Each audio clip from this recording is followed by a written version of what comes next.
경계성 인격장애는 심리학에서 가장 오해받고 있는 장애 중 하나이다.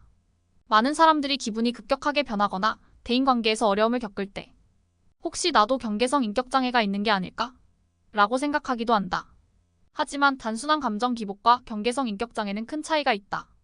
경계성 인격장애는 일상생활에 지속적으로 영향을 미치며 그로 인해 겪는 고통은 단순한 스트레스나 일시적인 기분 변화와는 비교할 수 없다.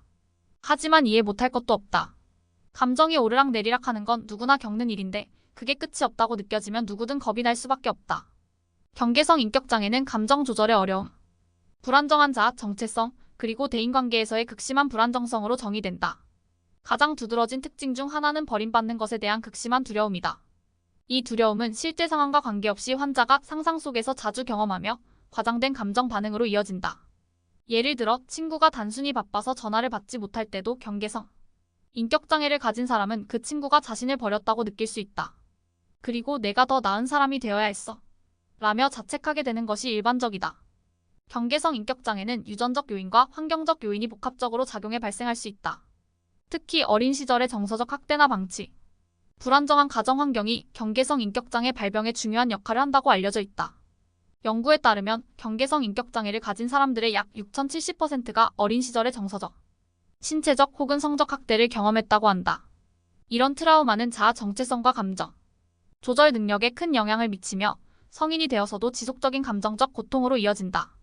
그래서 어린 시절에 가족끼리 싸울 때 가족이니까 이해해야 해라는 말이 얼마나 큰 트라우마가 될 수 있는지를 다시 생각해 볼 필요가 있다. 경계성 인격장애의 주요 특징은 크게 9가지로 나눌 수 있다. 첫째는 버림받는 것에 대한 극심한 두려움이다. 단순한 상황에서도 상대방이 자신을 버릴 것이라는 불안을 느끼며 이러한 감정이 강렬한 반응으로 이어진다. 두 번째는 불안정한 대인관계다. 경계성 인격장애 환자들은 대인관계에서 극단적인 감정을 자주 느끼며 이는 짧은 시간 내에 사랑과 증오 사이를 오가게 만든다. 셋째는 정체성의 혼란이다. 자신이 누구인지에 대해 지속적인 불안정성을 느끼며 이는 때로는 외모나 이름, 직업을 자주 바꾸려는 행동으로 나타난다. 넷째는 충동적 행동이다. 감정적 불안정성을 해소하려는 시도로 충동적인 소비, 폭식, 무분별한 성적 행동 등이 나타날 수 있다. 그리고 다섯째는 자해 또는 자살 충동이다. 경계성 인격장애 환자들은 심한 감정적 고통을 표현하기 위해 자해나 자살 시도를 할 수 있다. 나는 끝났어 라는 극단적인 생각이 들 때 그 감정은 너무나 현실적이다. 여섯째는 감정의 급격한 변화로 짧은 시간 안에 기분이 급격하게 변할 수 있다. 몇 시간 만에 행복에서 슬픔, 그리고 다시 분노로 넘어가는 경우가 빈번하다. 이와 관련해 7번째 특징은 만성적인 공허감이다. 자신이 비어있다는 느낌을 자주 경험하며 이를 채우려 하지만 쉽게 해결되지 않는다. 8번째는 강렬한 분노와 후회다.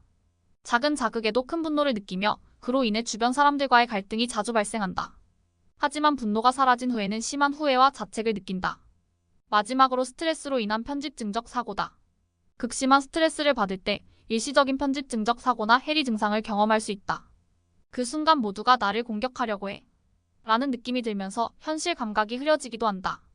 이 장애를 치료하기 위해서는 변증법적 행동치료가 가장 효과적인 방법으로 알려져 있다. 변증법적 행동치료는 환자들이 감정을 더 잘 조절하고 대인관계를 개선하며 자해 행동을 줄이도록 돕는다. 이 치료법이 마법처럼 한순간에 효과를 내지는 않아요. 라는 점을 이해해야 한다.